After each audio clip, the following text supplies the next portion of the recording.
Engage top down. Kind of looks cool from in here. You can see it on the video. Like, look at this thing. It's like this huge, like, erector set.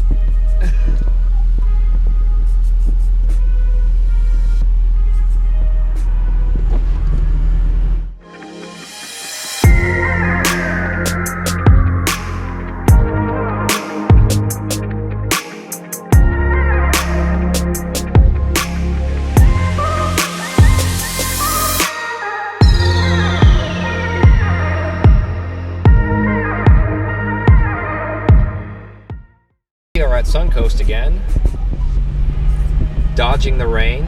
We're in a 2019 Targa GTS, 4 GTS, provided by Suncoast Porsche. We are so thankful that they provided this vehicle to us. This vehicle is for sale, so make sure if you're interested in this. This has the Aero Pack, turbo brakes, dark blue, looks really good. The red deviated stitching. Yeah, and as you can see, we have the top off already. But the interesting thing about that, it's like, Targas always have kind of interested me. Like, it's kind of a convertible and it's kind of not, right?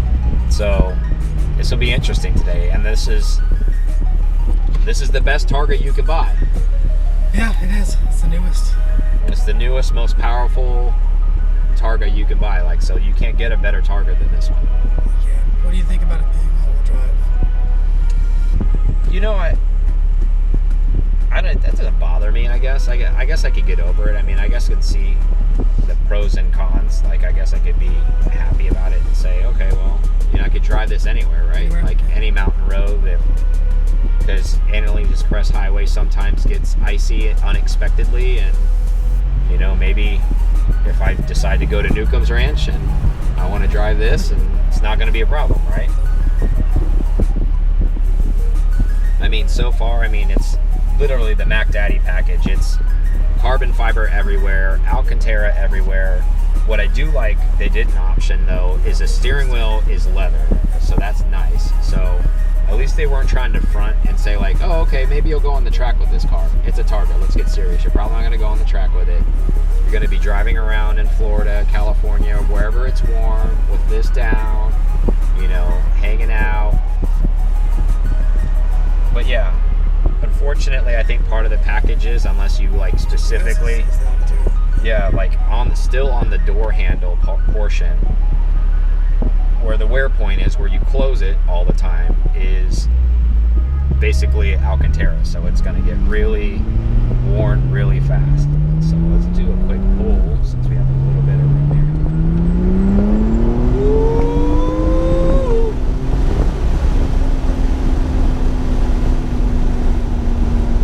She fast.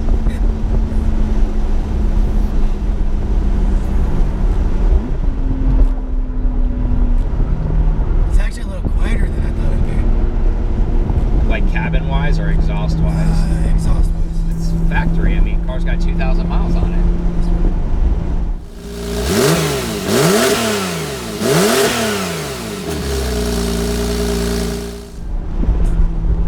Wow, I mean, directly outside of it, it sounds... Yeah. Performance-wise, this thing is quick. Did I expect it not to be fast? It is super fast. I don't have the horsepower figures in front of me. You guys can comment below and tell me exactly what it is. But I'll tell you what, Dyno says she quick. Woo. Just watch Aaron's face and see what that looks like. That'll tell you. That's the gauge. I've been told by some people when I do the reviews I should have my sunglasses off so you can see my eyes.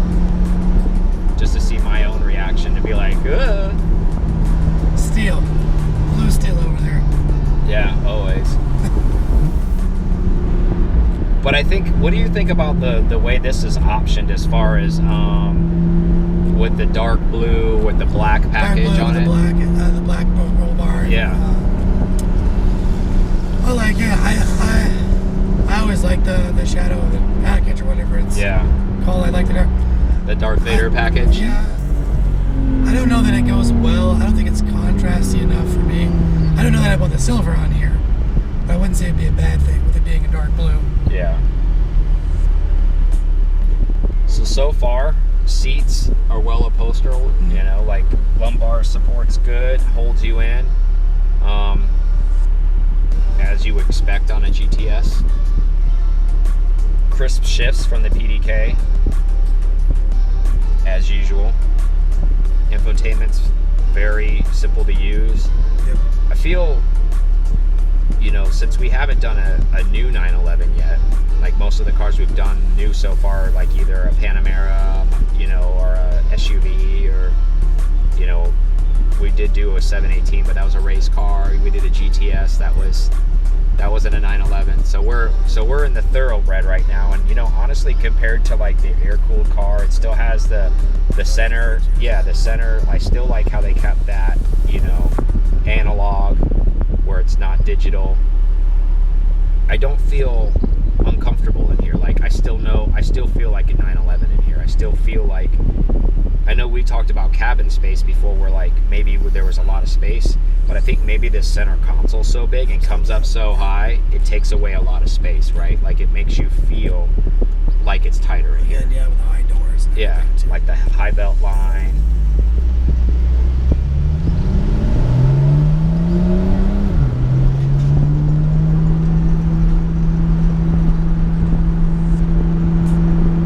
Steering super tight, as it should be. It's a 911. I do like the seats, they're comfy. I like it how it says GTS in it. Like, that's nice. These are a little bit more comfy than some of the stuff we've sat in. I think they probably are. What's about it? I feel like they're holding you in, but I don't feel like there's. Okay, it's race car-esque. Uh-huh.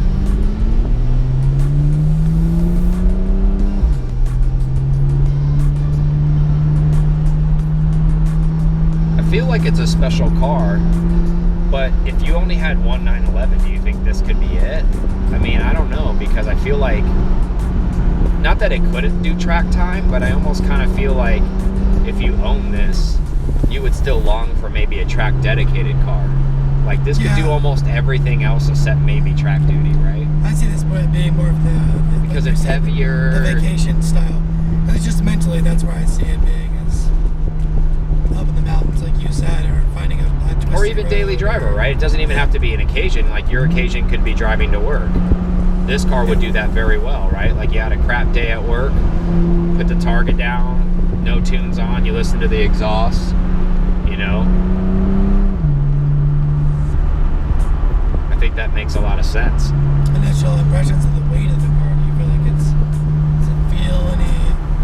No, it feels planted. I mean, maybe that could be because of its weight, but like I don't feel like from acceleration when I accelerate, I don't feel like there's a big issue there at all.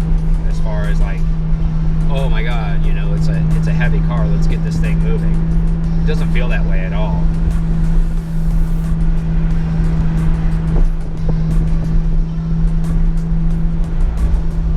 I think it's a very special car. It looks really cool. Yeah, I like the dark. I mean, to add to the next thing is, you know, like Targas, they didn't make Targas for so long, right?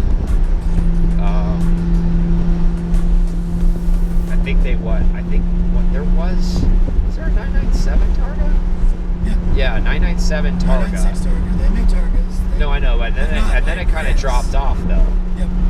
And then they went a couple gens without making it. Yep. And then they brought it back.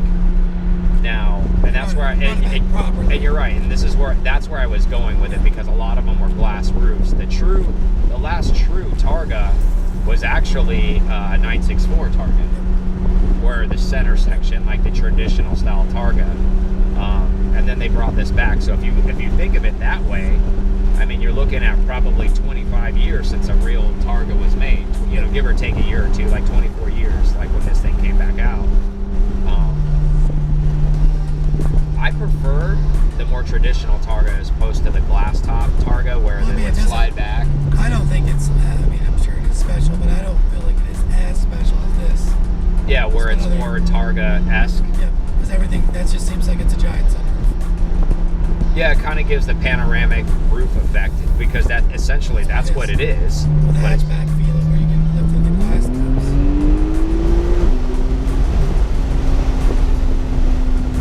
she's fast.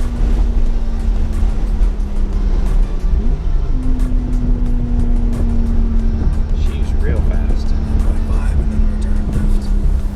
Is that brake checking me?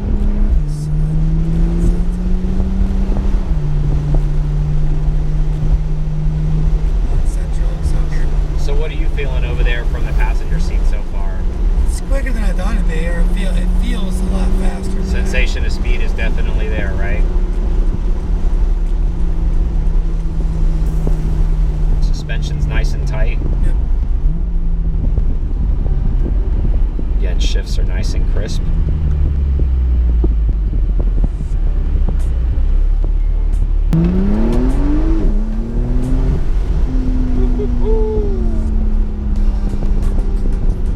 Merges into traffic pretty well. It does, that it does. Doesn't have any problem with traction, that's for sure. Yeah.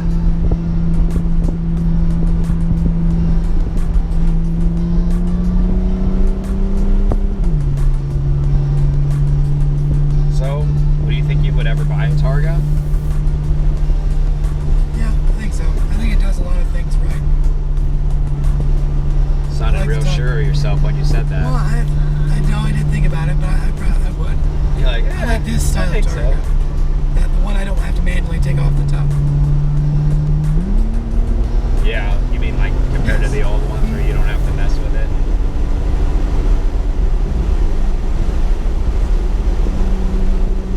It's almost like not committing to anything. Yeah. Like I didn't get a convertible. I didn't get a coupe. I didn't get a two-wheel drive car. That type of thing. Like it's Or you could look at it like you got all the cars. all the things. Okay. I mean, that's one way to look at it too, is that you got the 911, you got the GTS, so you got the AMSA Sport, yeah. motor, you got the 4, so you could drive it anywhere, and you didn't get a full-on cabrio, so it's somewhat So you still have coupe-like. rigidity. And Yeah. coupe line, yeah. Let's try to get a little bit of pass here on our secret Seriously. construction road that nobody in this area would ever know.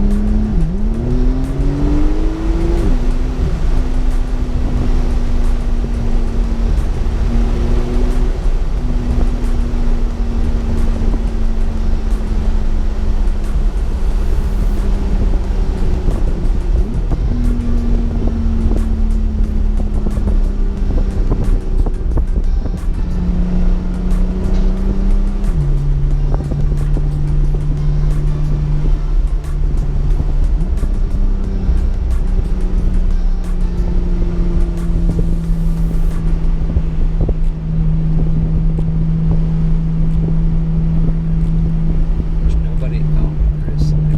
He's gonna try to do a launch control pass.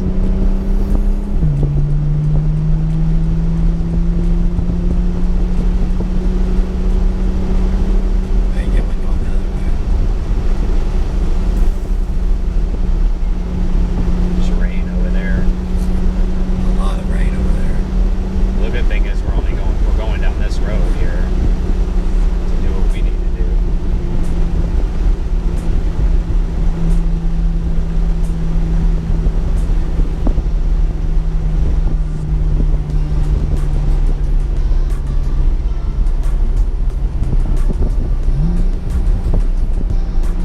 I like it. I like the sensation of having the idea that tops off without a full-on convertible. But the wind's not just knocking you around. Yeah, where you're just not getting beat down by it.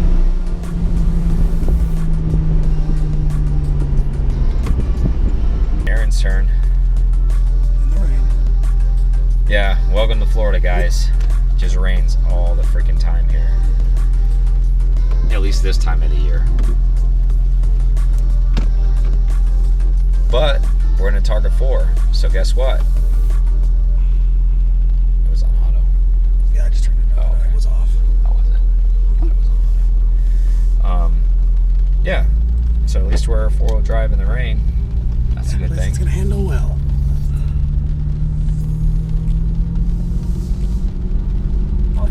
steering feels heavy.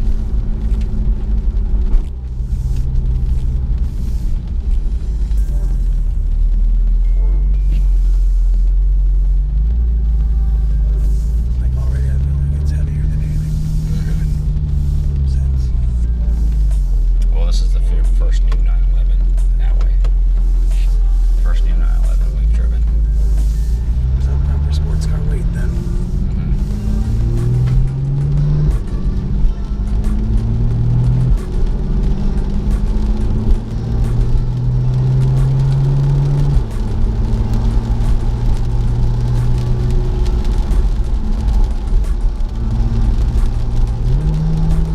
Even with a four-wheel drive, it still feels like you're getting pushed along. It doesn't feel like physically there's too much of a pull. No, I agree. So I think it's more of kind of a mental thing for me. I don't know, like, I only really tell when I was turning it around in the parking lot, left. I was turning it around in the parking lot, and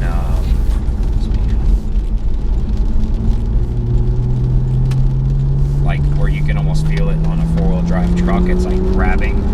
Yeah. Like that's what it felt like.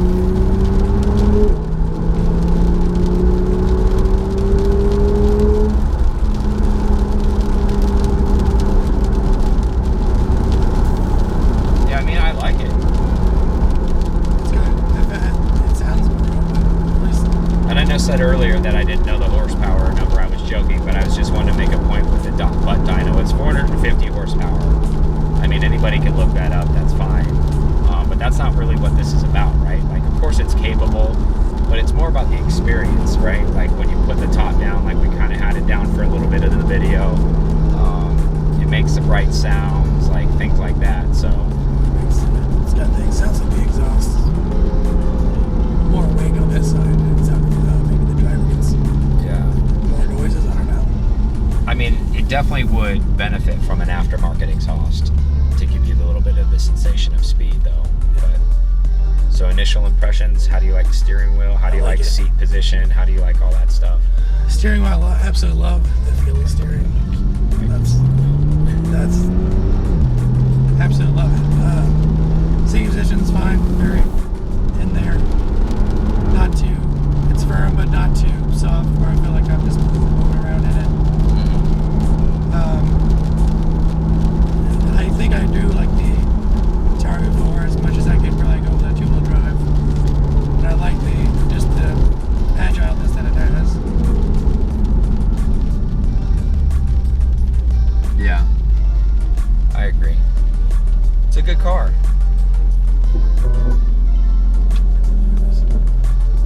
What? Worry about pennies. For 911, man. I know. I just saw it. And now, to be completely frank, it does come with a hefty price tag. A little bit of one. $161,000 for this particular model, just gently used. But that doesn't make it any less of a car. Do I think that's kind of high? $161,000 is quite a bit of money. You are getting a lot of car. There's a lot of moving parts back there. The R&D behind that, I get why that was expensive. This is probably going to be a very special car someday because this is, a throwback to how the real Targas were. But I mean, you start to think about that price. The things that you could get for that. You could end up getting a GT car. But again, this and a GT car aren't anywhere close to being like one another. So like cousins, but our brain instantly goes to like, oh, I want to get a GT car, but this is more, a luxury, like, husband, wife, or partners can go somewhere together in comfort, long road trips, top down, top up, very quick. So it's a different animal altogether. So it's kind of a little bit of a Swiss Army knife with the 911. I would say that's a very good description. It's the Swiss Army knife because it does a lot of things. It's got a lot of good sounds, feels, and just capable, like you said, all weather type situation. So what do we think? Does it pass it's the business test? Well, it's definitely. All right. So there it is. It's the business. We want to thank Suncoast so much for letting us use this car for the day. Thanks thanks for setting this up. And again, this car is for sale, so please go to them at Suncoast Porsche. Contact them, reach out to somebody, see if you can get the car from, say Car Talk sent you. That would help us out, saying that you saw the video. It is a beautiful car, regardless of price point. There's a lot of people where that doesn't even matter. And it is a very, very special car. I mean, it feels every bit of worth that inside the cabin, outside of it. So it's not that it's not worth that. And I wasn't trying to make that point with saying it wasn't worth that. I was just thinking about things that you could buy with that price point. It makes sense. So, but again, if you try to put this in a category of what you can get for that, there's not a lot of cars going to do what this car does at that price point. So I get that. That makes sense. Yeah, I mean, cross shopping outside of Porsche wouldn't be hard. Yeah. That's awesome. So, I want to thank you guys again so much for watching. Don't forget to subscribe. Do that below right now. We will wait while Aaron make sure we don't crash into the rain. But in all seriousness, you do need to subscribe for a lot of reasons. It helps us out. Support the people that are providing content for you, whether that's us or somebody else. Make sure that you do at least subscribe to their content if you're watching it. That does a big help for them. In addition to subscribing for us, unlike other places, we always give back. So if you're on our subscriber list and every time we click over 1,000, you may have the potential to get a free item just for watching and subscribing the video. So that's a win-win for you and a win-win for us. So we love you guys so much, and we're so thankful you watched the video. And please share it with someone that you think may like it, and we will see you guys on the next one. See ya.